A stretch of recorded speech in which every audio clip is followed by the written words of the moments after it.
Mesdames et messieurs, bonjour et bienvenue dans cet entretien de l'APS. Nous allons revenir aujourd'hui sur les mesures de la loi de finances complémentaire 2015.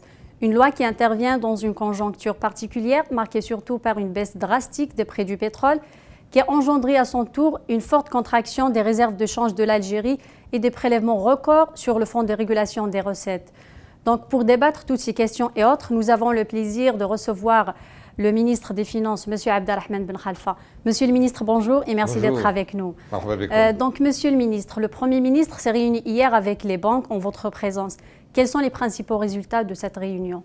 Le Premier ministre a réuni hier les acteurs bancaires de la place, les grands acteurs, parce que ce sont les grandes banques, avec leur association, mais aussi une série de réunions avant. Nous sommes le lendemain d'une loi de finances complémentaire, mais qui cette année n'est pas simplement la loi de finances complémentaire, elle est entourée de beaucoup d'autres textes. Vous avez un nouveau texte sur le code des marchés publics, vous avez un nouveau texte sur la dépénalisation de l'acte de gestion, et vous avez un ensemble de textes qui sont dans le labo. Donc nous entamons ce deuxième semestre sous de nouveaux auspices. La loi de finances complémentaire cette année est particulière. Elle fait des ajustements budgétaires, d'optimisation budgétaire, et nous ne sommes pas les seuls à le faire. Tous les pays producteurs du pétrole, je viens de présider la réunion des ministres des Finances de l'OPEP, tous les pays suivent ce sentier. Et donc, optimisation budgétaire, ça veut dire qu'on dépense, qu'on continue à dépenser pour le bien de la nation, mais nous dépensons avec plus d'efficience. Deuxième chose, la loi de finances contient une série de mesures pour conforter l'entreprise et l'investissement.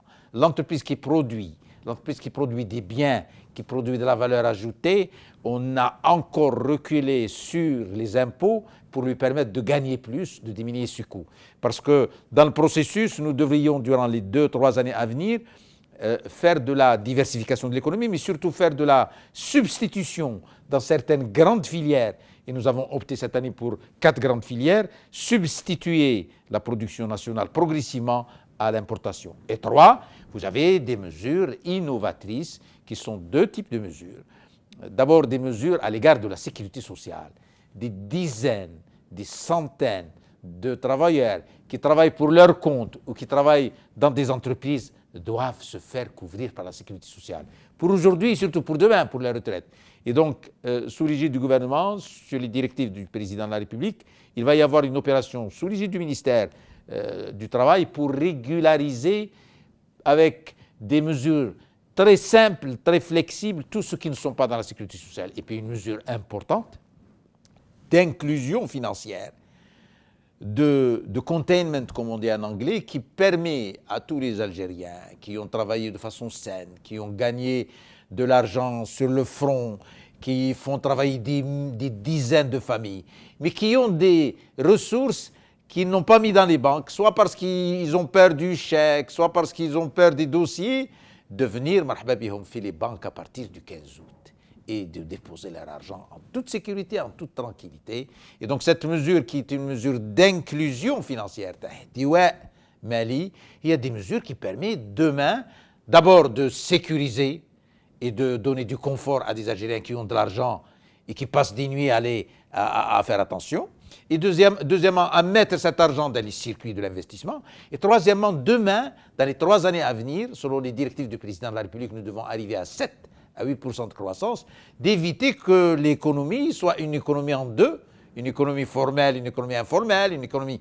Les Algériens qui travaillent doivent être dans la même économie. Et donc, le maître mot de cette phase que nous entamons sur les directives du président de la République et avec un management pragmatique du Premier ministre, c'est optimisation et confiance. Optimisation et confiance.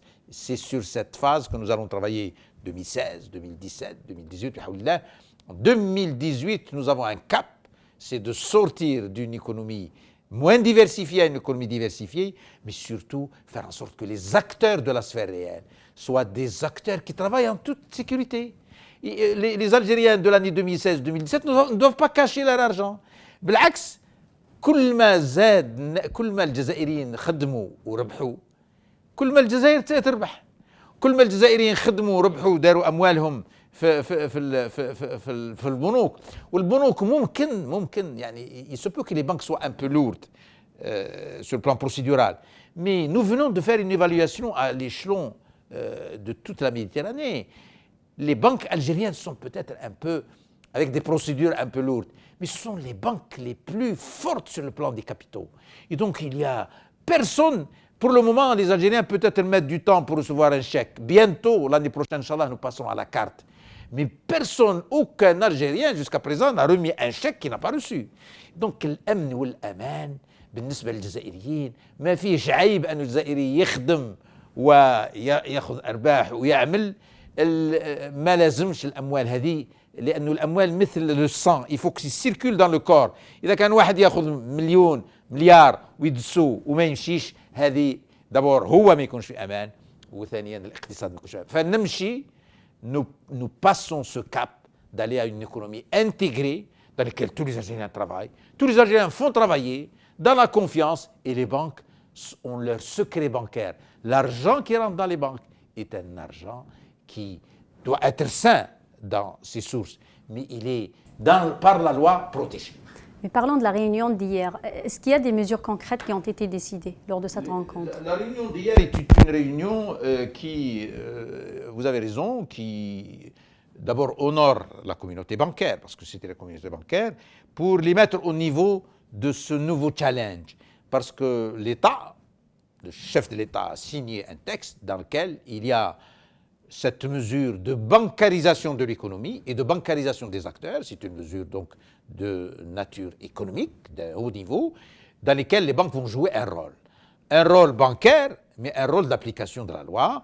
Et donc, à ce niveau, nous avons pris des mesures. À partir du 15 août, Inch'Allah, nous allons prendre les mesures concrètes pour que les Algériens qui ont des fonds, qui ont des ressources, qui viennent les déposer, soient accueillis d'abord de façon conviviale, soient accueillis dans la discrétion, parce que les banques travaillent dans la discrétion, et pour que sur le plan procédural, il n'y ait aucune mesure lourde. Donc les Algériens qui ont des comptes versent dans leurs comptes. Les Algériens qui n'ont pas de compte vont se faire ouvrir un compte et vont avoir 48 heures dans les 3 jours un chéquier, ou sinon pas le chéquier, la carte. Et les Algériens vont choisir ceux qui choisissent de déposer leur argent parce que leur argent n'est pas de nature, n'est pas susceptible de fiscalisation. Le déposent sans rien du tout. Ceux qui veulent régulariser leur situation fiscale de façon volontaire, parce que leur argent était susceptible de redressement fiscal, viennent, déclarent, ils payent un taux qui est déterminé par la loi. Ce taux, le jour même, va être envoyé aux impôts. Les impôts vont leur envoyer un papier qui leur dit « Vous êtes régulier vis-à-vis du fisc » et progressivement, cet argent rentre dans les banques qu'ils vont faire fructifier et les intéressés sortent d'une sphère de doute, sortent d'une sphère de non-confiance pour rentrer dans l'économie algérienne. Une procédure qui va être appliquée par les banques. Nous avons pris des précautions et nous continuons à les faire à partir du 15 août pour que les gens soient bien accueillis, pour que les gens soient conseillés, pour que les gens soient écoutés, parce que c'est une période d'inclusion et de bancarisation. Et chemin faisant, c'est quelque chose qui est bon. Pour les intéressés, elle va les mettre dans le confort. Pour l'économie, elle va permettre à l'argent de circuler. Et pour l'économie aussi, elle va permettre de diminuer le gap qui existe entre une économie visible et une économie invisible. En 2017, nous devrions avoir une seule économie algérienne. Très bien. Justement, Monsieur le ministre, une taxe forfaitaire de 7% a été mise en place par la loi de finances complémentaire 2015 pour drainer l'argent formel vers les banques. C'est un argent qui est estimé à peu près à 3 700 milliards de dinars. Maintenant, Monsieur le ministre, comment allez-vous convaincre ces gens pour déposer cet argent dans les banques? D'abord, 3 700, c'est un chiffre un peu agrandi. La Banque d'Algérie parle de 1000 à 1200 milliards. C'est déjà important. 2, nous ne sommes pas les seuls. Des dizaines de pays ont fait cette opération parce que c'est une opération qui vient après une période d'ouverture et de constitution d'entreprise. Elle vient consolider. Nous avons vécu pendant 15 ans, pendant 20 ans, une grande activité. C'est le moment de ramasser tout le monde. Et les garanties qu'offre cette opération. Une garantie de solidité et de sécurité pour les intéressés. Les banques, encore une fois, sont protégées. Ce que vous avez dans votre compte, ce que j'ai dans mon compte et ce que les Algériens ont dans leur compte, personne ne le connaît, sauf l'intéressé et la banque. Les banques ont un secret bancaire qui est protégé par la loi. ثانيا, il y a un problème de confort.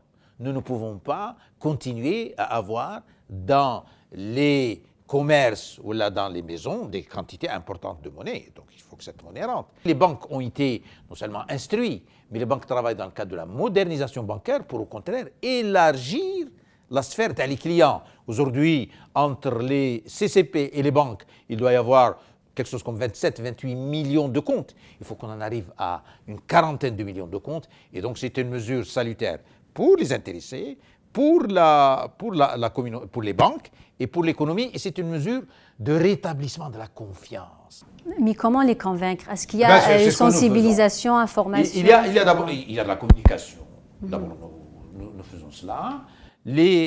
À partir de la semaine prochaine, il y aura 3 types de communication. Les banques vont faire une action de proximité. C'est-à-dire? Les autorités publiques, ils vont faire une communication d'abord et ils vont aller vers les clients. Pour la première fois, nous avons demandé aux banques de sortir leurs équipes pour aller vers les commerçants, pour aller vers les opérateurs. Il ne faut pas que les gens viennent seulement dans les banques. Il faut que les banques sortent.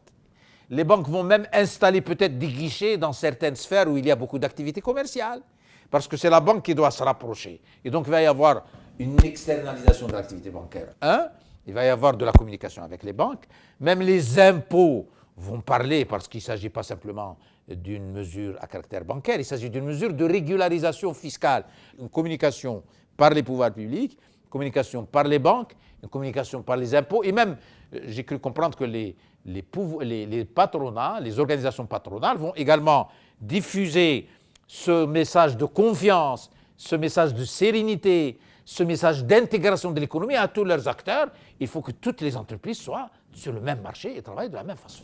Monsieur le ministre, vous dites que les banques vont aller chez ses clients, chez ses détenteurs de capitaux. Donc en fait, nous les connaissons, ces détenteurs de capitaux. Bien sûr, ils vont aller vers les sphères d'activité, là où il y a beaucoup de commerce, qu'il s'agisse d'un marché, qu'il s'agisse d'un concessionnaire, qu'il s'agisse de certaines professions réglementées. Jusqu'à présent, c'est le client qui vient. Les clients vont venir. Et d'ailleurs, même je l'ai dit tout à l'heure, j'ai dit les clients qui ont des comptes versent à leur compte. Les clients qui n'ont pas de compte, ils vont se faire ouvrir. Avec le minimum de démarches sur leur compte, ils vont recevoir une carte bancaire et un chéquier plus tard. Mais nous sommes dans une situation où nous allons faire de l'inclusion et de la bancarisation. Donc, les banques ont été conviées à aller vers les activités, à ne pas attendre que l'activité.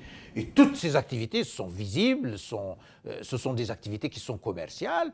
Maintenant, sur le plan fiscal, peut-être qu'il y a un recul de certaines activités. Nous faisons en sorte de régulariser cette situation. Comme ça, tout le monde dormira à partir du 15 août. Tous les Algériens qui vont venir vers les banques dormiront tranquillement.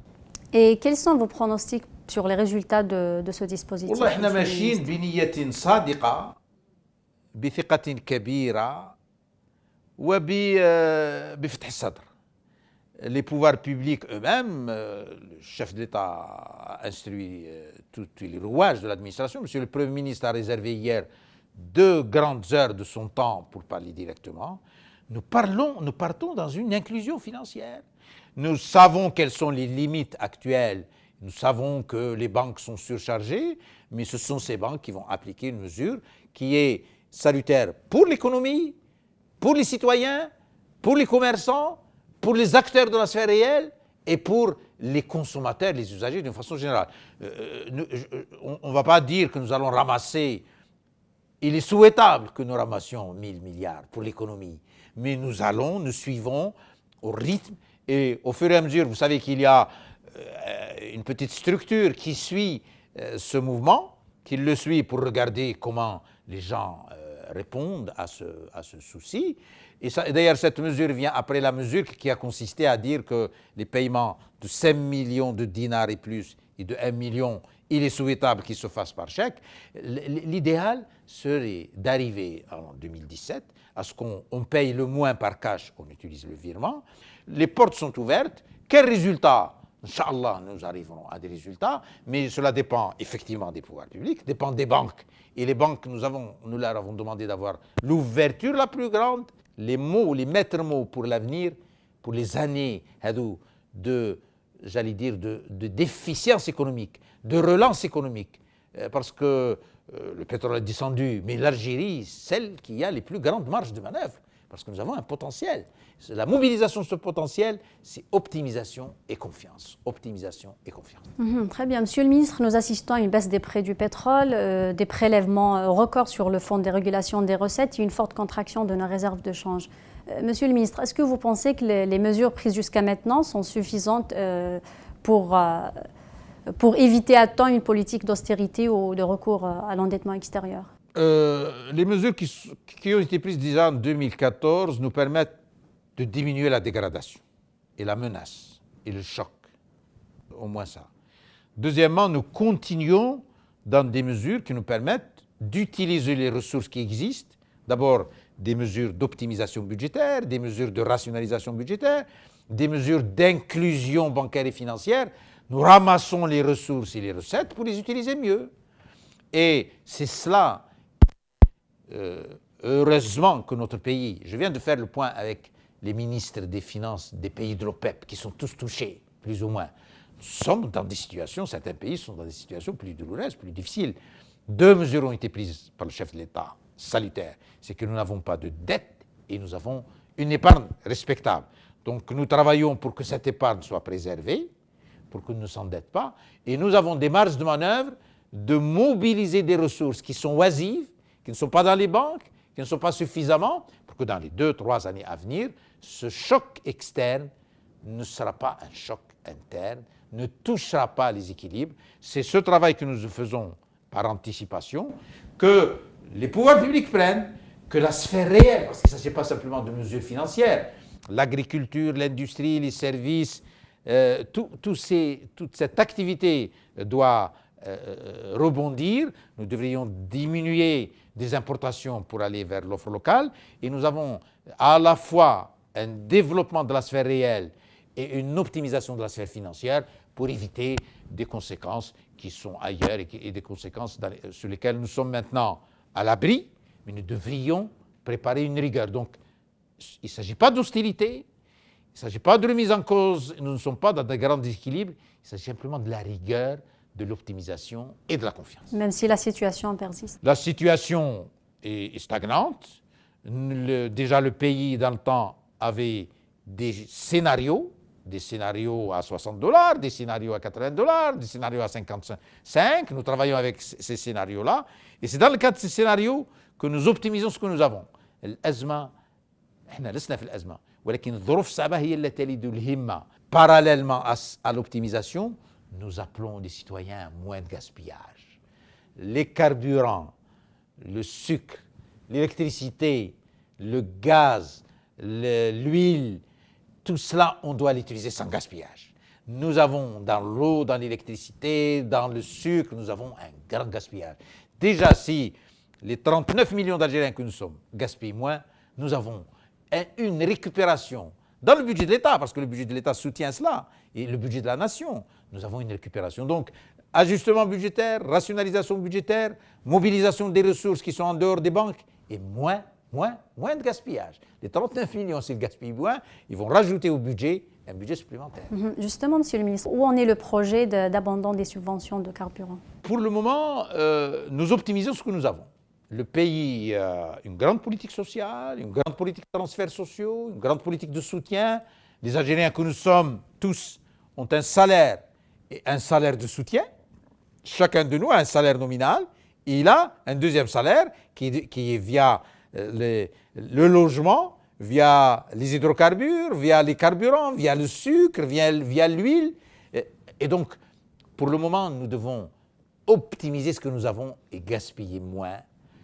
La politique sociale, la politique de transferts sociaux est pour le moment maintenue dans notre pays grâce à une politique anticipatrice du chef de l'État qui a diminué, qui par sa décision, l'endettement a diminué et nous avons des ressources qui sont épargnées, mais nous devrions, avant de penser à, comme vous dites, à regarder le système de subvention, pour le moment le système de subvention est en l'état, à gaspiller moins.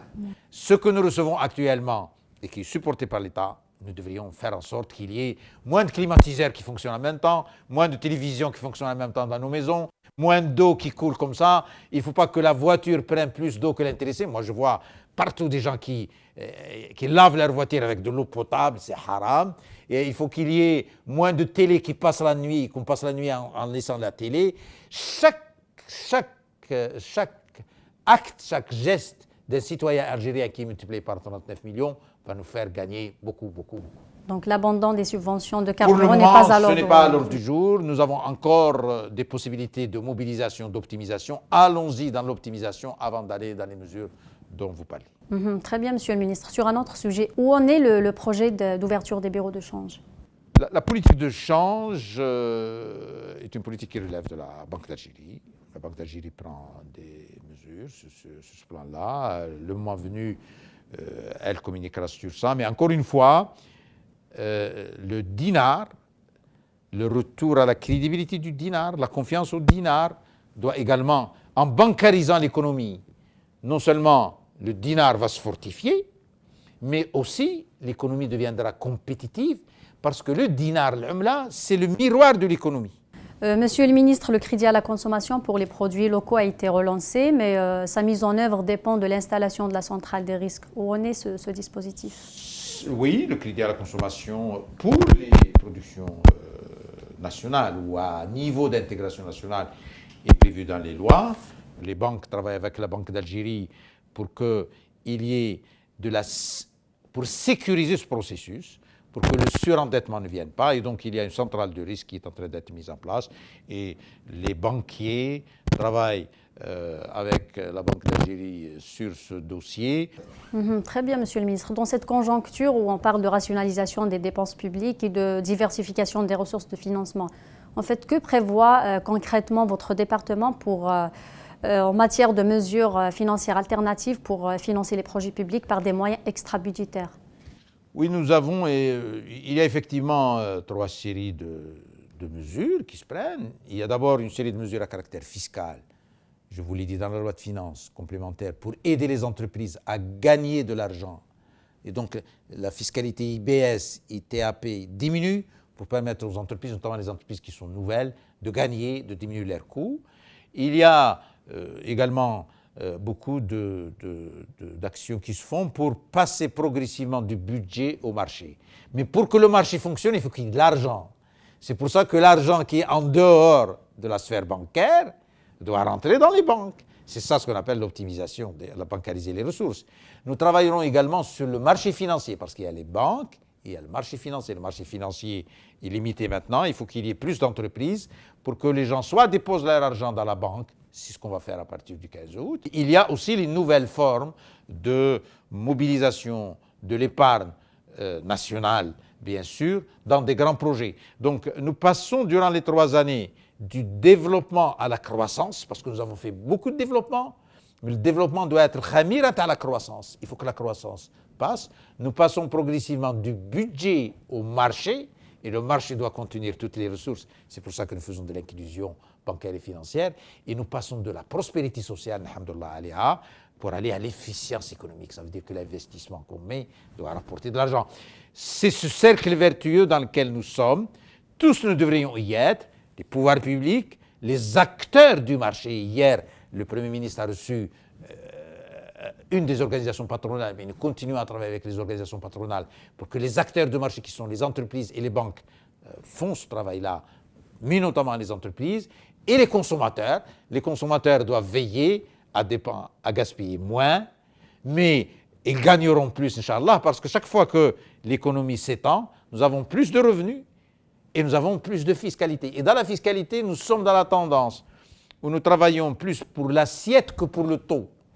Si demain, notre produit intérieur brut passe de 240 milliards de dollars à 250, à 260, à 270, l'assiette des impôts va s'élargir. Le taux peut même reculer. Nous cherchons sur le plan fiscal à travailler بالوعاء قبل أن نعمل بالنسبة. Donc vous comptez vraiment sur l'inclusion de ce secteur informel pour aérer le budget de l'État? Beaucoup, pour 2 raisons. D'abord parce que les ressources doivent venir et s'investir. Lorsque les ressources du pétrole diminuent, il faut trouver des ressources. Et ces ressources sont réelles, parce que ce sont des ressources de travail. Et deuxièmement, pour que les acteurs de demain, il n'y ait pas quelqu'un qui se cache, il n'y ait pas quelqu'un qui soit mal à l'aise, il n'y ait pas quelqu'un qui passe la nuit à penser au fisc, il n'y ait pas quelqu'un qui passe la nuit à vérifier si les fonds sont toujours à son côté. C'est tout le monde qui travaille dans cette confiance. Et beaucoup de pays ont réussi. Il n'y a pas de raison à ce que les Algériens ne réussissent pas. Nous sommes un pays à grand potentiel. Nous devrions, nous devrions faire un peu de réorganisation de nos relations. Encore une fois, l'optimisation, la confiance et le non-gaspillage. Merci beaucoup, Monsieur le Ministre. Mesdames et Messieurs, merci de nous avoir suivis et à bientôt.